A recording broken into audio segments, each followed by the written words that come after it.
Primeiramente, boa noite para você. Estou aqui fazendo um teste. Vamos falar um pouco sobre a área da investigação particular. Essa é uma área que me orgulha muito de trabalhar, quer seja como jornalista, quer seja como detetive. Para mim, todo bom jornalista, sem sombra de dúvida, é um excelente investigador, um excelente detetive.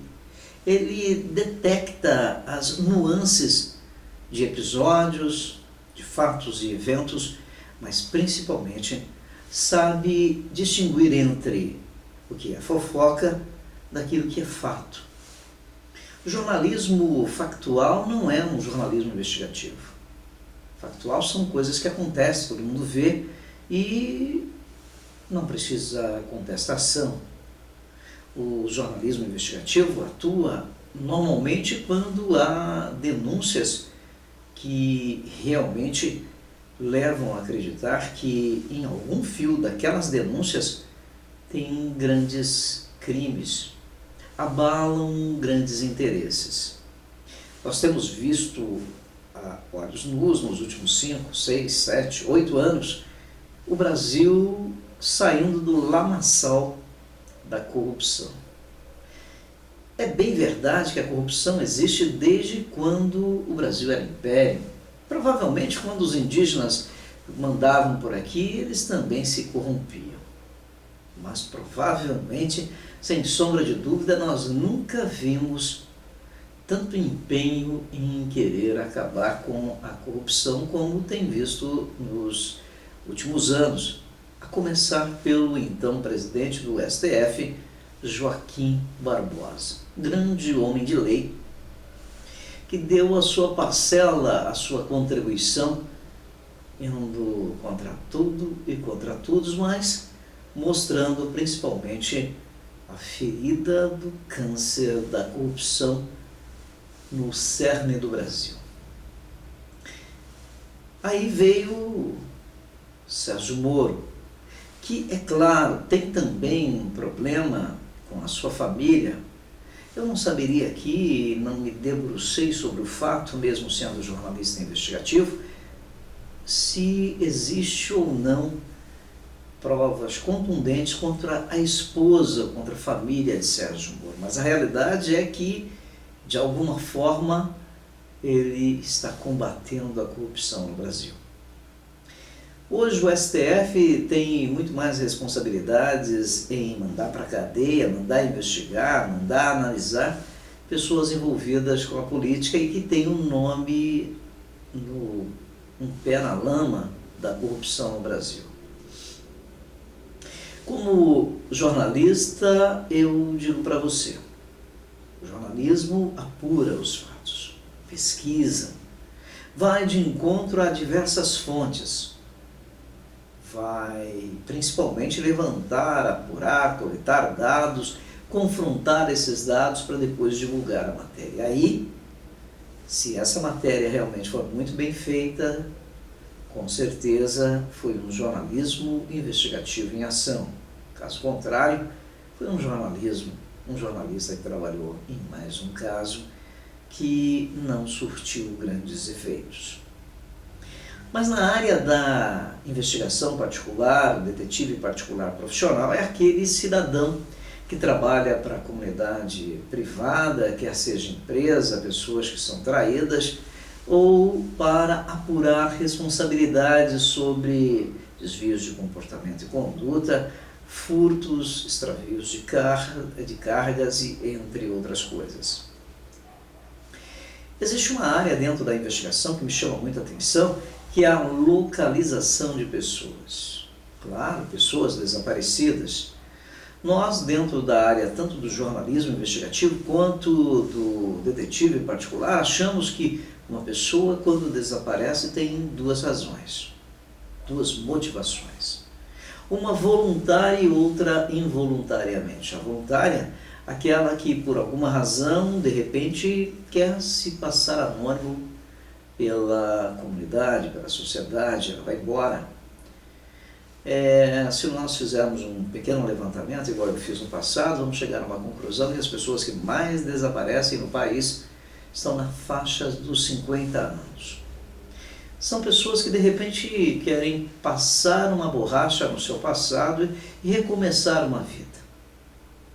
Mas boa parte dos jovens e adolescentes que fogem de casa, voluntariamente, claro, querem desaparecer, porque tem o seu romance contrastado, os seus pais não querem relacionamento e, em razão disso, fazem com que os filhos desmanchem esse relacionamento e aí esse filho, essa filha acaba tomando uma decisão que nem sempre é legal, não é a melhor, mas parte, foge, vai embora. Meses, dias, semanas, algum dia depois, esse jovem volta para o convívio da família. O grande problema é que existe uma lacuna entre aquele que vai por uma vontade própria e aquele que é forçado, ou seja, aquele que involuntariamente é forçado a ficar longe dos seus entes queridos. E hoje eu quero falar um pouco de um caso que está à baila aqui, principalmente no estado de São Paulo, na pequena cidade de Araçariguama.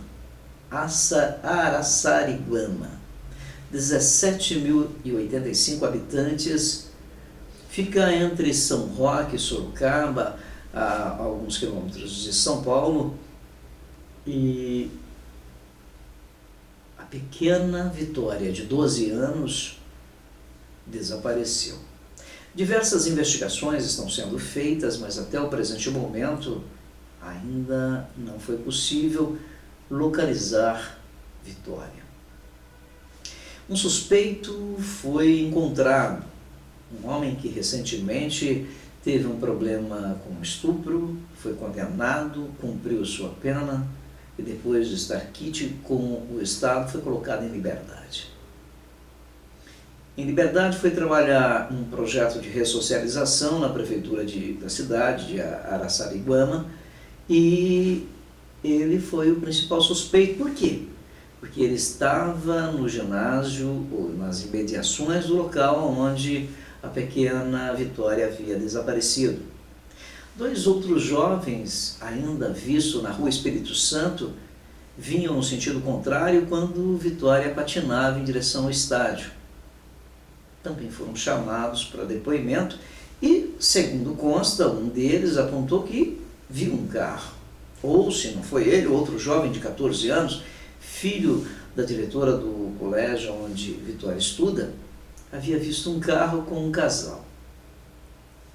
Depois a polícia recebe a visita de uma pessoa dizendo que gostaria de ajudar e que sabia que em uma cidade vizinha 2 homens em um carro preto estiveram na cidade anteriormente no dia do desaparecimento de Vitória.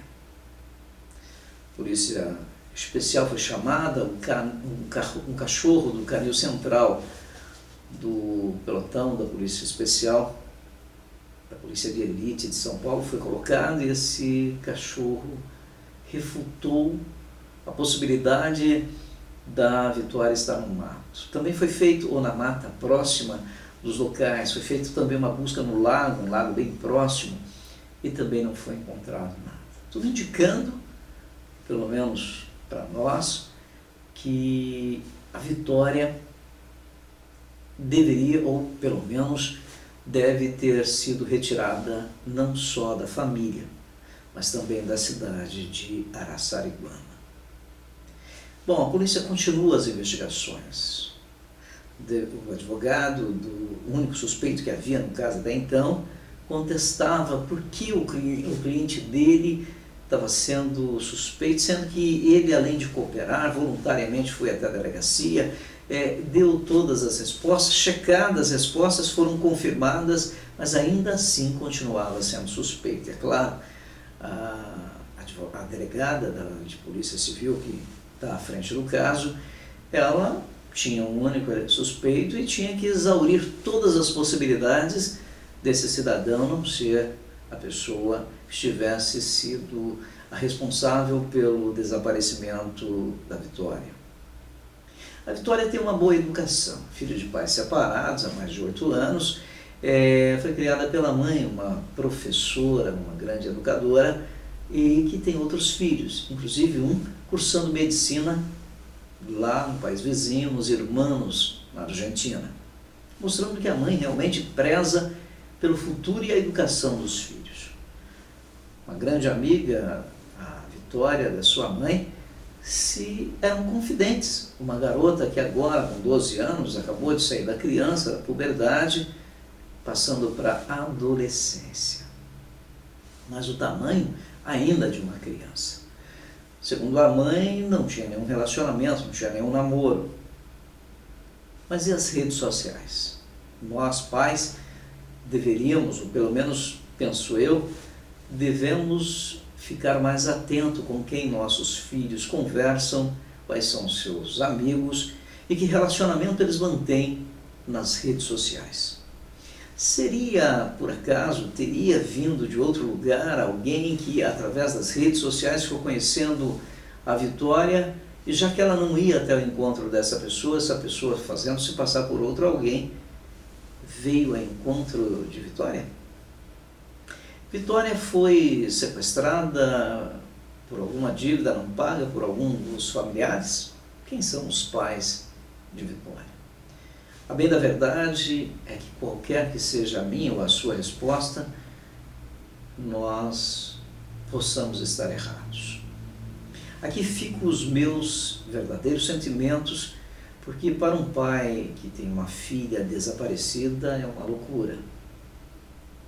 Não tem coisa pior para uma família de ter um ente querido fora do seu alcance, principalmente uma criança, uma pré-adolescente, que com apenas 12 anos ainda tem todas as impossibilidades de se manter sozinha.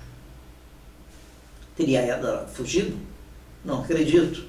E aí eu digo por que eu não acredito.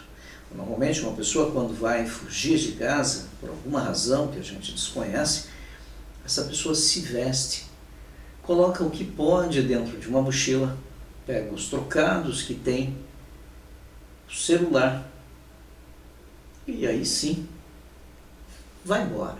Quando isso acontece, normalmente ela fala com as amigas, as mais próximas do relacionamento dela, os amigos.